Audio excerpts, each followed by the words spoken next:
A 22-year-old woman named Gabby Petito embarked on a journey across America with her boyfriend, Brian Laundrie, but vanished. Eventually, her remains were discovered in the woods, and shortly thereafter, her boyfriend also disappeared. This narrative has garnered immense public interest. Within a week, over 1 million individuals followed the victim's Instagram account, with users of the platform scrutinizing every move she made prior to her disappearance in an attempt to unravel the mystery of her boyfriend's whereabouts.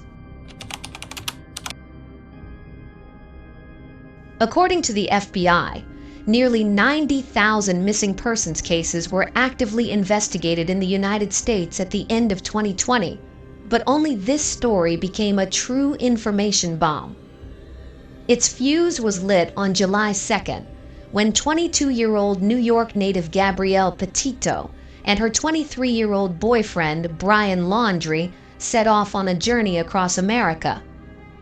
It began on the East Coast in Blue Point and was supposed to end several months later on the West Coast. The young couple planned to visit world-famous national parks they wanted to explore. They traveled in a white Ford Transit van they had converted into a mini home on wheels. It became a silent witness to further tragic events and an important piece of evidence. Gabby met Brian at Bayport High School, where they both studied. After starting their relationship, the girl from a large family moved in with her boyfriend and his parents in Florida. A year before their fateful trip, Petito shared with the entire internet that her beloved had proposed to her, and she gladly accepted. Gabrielle couldn't live without social media, and last summer she started posting about the places they visited almost every day. Brian did the same. It was all like with fashionable travel bloggers, cheerful pictures against beautiful landscapes and similar comments.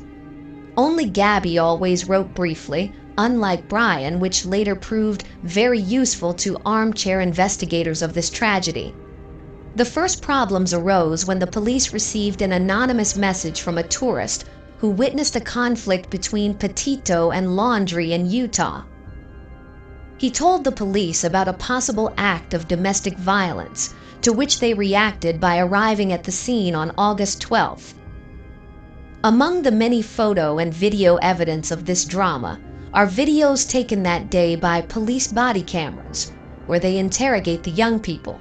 The travelers admitted to a major altercation with physical violence. The girl hit her boyfriend, and he grabbed her face and pushed her. In the footage, Laundrie says that the argument started when he entered the van with dirty feet, while Gabby had just cleaned it. It also became known that in the last days, tensions between them had been escalating visibly. Gabrielle told the officers that she erupted due to her partner's carelessness against her heightened anxiety and obsessive-compulsive disorder. She said it affects her behavior. The fiancé claimed he also suffers from an anxiety disorder, though he behaved differently. In the video, the girl is in tears and occasionally sobs, as reflected in the police report. She constantly rubbed her eyes and nose, breathed heavily, and struggled to find words. Meanwhile, Brian, who had visible scratches, remained calmer and even chuckled. As the young couple spoke of their love and didn't accuse each other, the police simply advised them to spend the night apart. They took the boyfriend to a hotel, while the girl stayed at the campsite. Later, this sparked a wave of dissatisfaction on social media. People argued that the victim wasn't protected from the aggressor.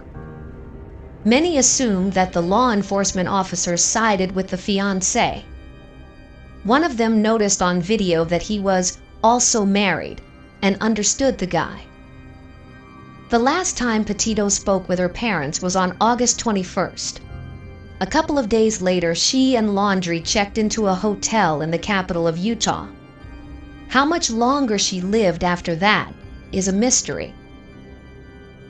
Although on the 26th, Another post about the trip appeared on Gabby's Instagram, and on the 27th and 30th, her family received text messages from her phone, but the authorship of these messages raised doubts for the parents. In any case, on September 1st, Laundrie returned to his parents alone and kept quiet. He didn't contact either the police or Petito's family. On September 10th, Gabby's father, Joe Petito, upon learning that Brian had appeared at home, came to the city of Northport and persistently but unsuccessfully tried to find out from him about his daughter's fate. He was so insistent that Brian's parents, fearing for their son, called the police. On September 11th, Petito's parents filed a missing person report for their daughter. They also sought help from the public and stated at a press conference that their daughter had never gone off the grid before. At least 3 times a week we communicated, called, messaged, often spoke on FaceTime, Gabby's mother said. And it was like that throughout the trip. When we didn't hear from her for a couple of days, I initially thought she was out of coverage area. On the 8th or 9th day, I started to worry a lot. On the day of the missing person report, the police visited Brian. They saw a white Ford van at his home, the one he returned in. At that moment, American law enforcement had no substantial reasons to suspect a crime. The girl was simply considered missing, and Brian was considered a person of interest in connection with it. But the attempt of the police to talk to him about his fiancé's fate failed. The family decided to communicate only through their lawyer, Stephen Bertolino. He voiced a statement from Laundrie for the press. This is an incredibly difficult time for both the Petito and the Laundrie family. As far as we know, the search for Miss Petito is ongoing in the Grand Teton National Park area in Wyoming. On behalf of the Laundrie family, we hope the search operation will be successful and Miss Petito will soon be reunited with her family. At the advice of their attorney, the Laundrie family will remain in the background during this period and will not provide any further comments. The lawyer explained that Brian was simply exercising his legal right to remain silent for his own good.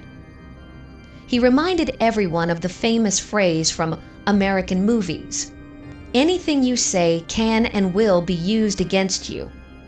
According to Bertolino, in such cases, investigators always focus on the missing person's partner, even if they're not involved. All Petito's family could do was plead with Brian to break his silence. They tried to reach out to him in a widely circulated statement on September 14th through the media. Brian claims he wants to stay in the background. While we're searching for Gabby in the depths of Grand Teton and Yellowstone National Parks, Brian left Gabby alone in the wilderness with grizzly bears and wolves while he sits in the comfort of his home. Brian, how could you do this to Gabby? You selfishly keep silent while Gabby is alone in the wild. Brian, your silence is reprehensible. We beg you to make the right decision and help us bring Gabby home. Brian, whatever happened in Wyoming has already happened. But what's happening now, you can still control. Tell us where Gabby is. Your silence tarnishes your love for her. A separate message was addressed to the boyfriend's family. They were also accused of remaining indifferent despite Gabby living with them for over a year and being set to become their son's wife. The girl's family expressed confidence that the Laundrie family was hiding her whereabouts. Gabby's parents held on to hope until the end to see their daughter alive, but on September 19th, her body was found in the campground at Grand Teton Park. Immediately afterward, the police reported her murder, although they didn't disclose the details. It wasn't until October that it became known she had been strangled with her hands and lay there for several weeks. By that time, social media was already buzzing with this story. For example, It was reported that on just one day, September 21st, the hashtag Gabby Petito on TikTok gathered over 650 million views. It was precisely the user army that helped find Gabby. A couple who hosted a travel blog spotted a white Ford Transit van parked on the roadside in their video shot on August 27th. It was near that spot where they found the girl. While some were searching, others were hurling accusations at Brian. "He looks like a scoundrel," was one typical comment about him. Ordinary people started writing that his parents were also lying to the police and called for them to be punished. Protests began outside the Laundrie home with chants of "Where is Gabby?" and "Bring Gabby home." On September 22nd, the FBI finally issued an arrest warrant for the boyfriend. However, he was only charged with unlawfully withdrawing over $1,000 from Gabby's bank card from August 30th to September 1st. But in any case, it was already too late to detain him. Just a few days after Gabby was declared missing, Brian himself disappeared. Later, his parents told the police they had last seen him on September 13th when he went hiking. On October 20th, 2021, the case took an unexpected turn. Brian Laundrie was found with a gunshot wound to the head in a nature reserve in Florida, not far from his parents' home. A month earlier, on September 19th, law enforcement found Gabby's body. According to the examination, Petito was strangled, while Laundrie took his own life. On January 21st, 2022, FBI officials made an official statement regarding the Petito case. According to investigators, with a 99.9% probability, Gabby was killed by her fiancé, Brian Laundrie, as no one else had motives to harm the girl. There were no strangers around them, and there was no foreign DNA on the girl's body either. Moreover, all acquaintances and relatives unanimously testified that the young people had been arguing very often lately. The FBI also found the man's personal diary, in which he confessed to what he had done. What exactly was written there was only disclosed to the deceased girl's family, whose relatives have yet to decide whether to disclose this information to the public. The investigation has not identified any other individuals directly involved in the tragic death of Gabby Petito, except for Brian Laundrie, said FBI Special Agent Michael Schneider. Throughout this investigation, the FBI's primary goal was to ensure justice for Gabby and her family. Examination of the diary revealed entries made by Laundrie's hand, in which he takes responsibility for her death. It is reported that the case is now considered closed. Gabby Petito's parents managed to achieve justice. They proved that all suspicions against Laundrie were not in vain. The only thing that saddens is that knowing the killer's name won't bring their beloved daughter back to life, a life that was unjustly cut short at the age of 22. Thank you for watching.